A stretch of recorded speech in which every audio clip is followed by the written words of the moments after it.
On May 20th, 1916, the manager of the Stromness whaling station on the remote South Georgia island sat down for a quiet meal. His lunch was interrupted by an employee frantically shouting for him to come outside. Standing in the freezing wind were three figures. They were emaciated, covered in grime, and looked as though they hadn't bathed in years. The manager asked for their names. The man in the center stepped forward and replied, "Ernest Shackleton." The manager stared in silence. He hadn't heard that name since November 1914, when the explorer and his crew vanished, presumed dead. Shackleton laid out the math of their survival: 24 months of absolute isolation, -40-degree temperatures, and the destruction of their ship.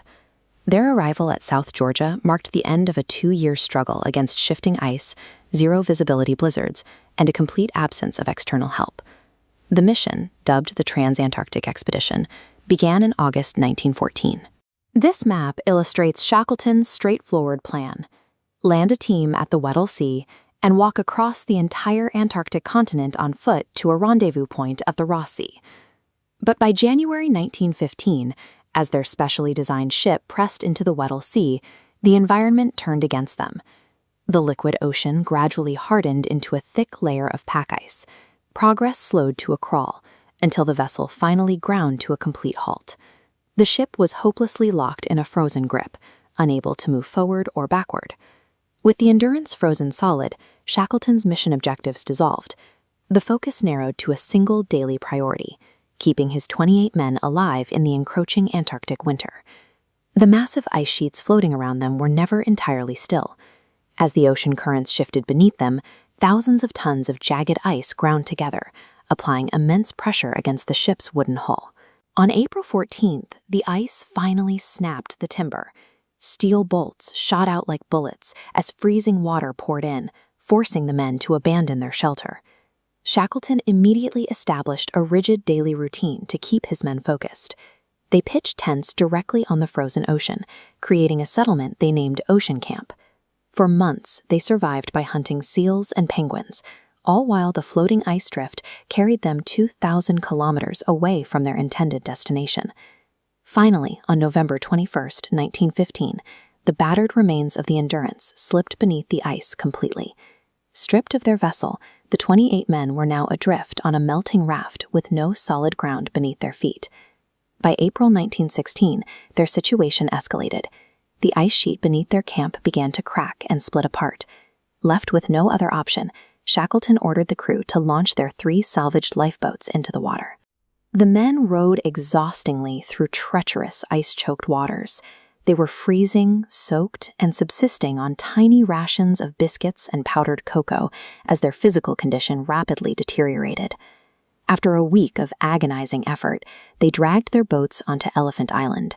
It was the first time they had touched land in over 500 days. But Elephant Island was entirely barren and completely outside of any shipping lanes. They had found land, but they were still completely invisible to the rest of the world.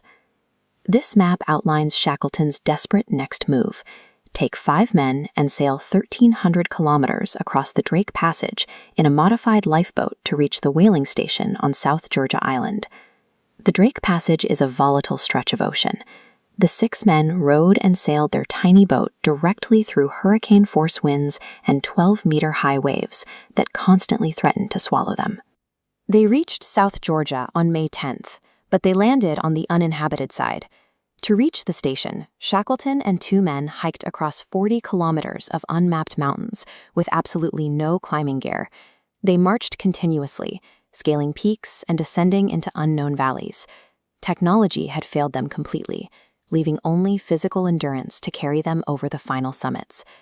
After securing a Chilean vessel at the whaling station, Shackleton immediately launched a rescue operation to save the 22 men left behind.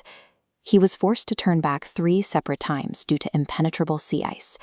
Finally, on August 30th, 1916, the ice cleared enough for the ship to approach Elephant Island. During Shackleton's 4-month absence, his second-in-command, Frank Wild, had taken charge. He maintained strict discipline and rationed their hunted food, and kept the group together by insisting every morning that the boss was coming back. As the rescue boat pulled ashore, Shackleton counted the figures on the beach.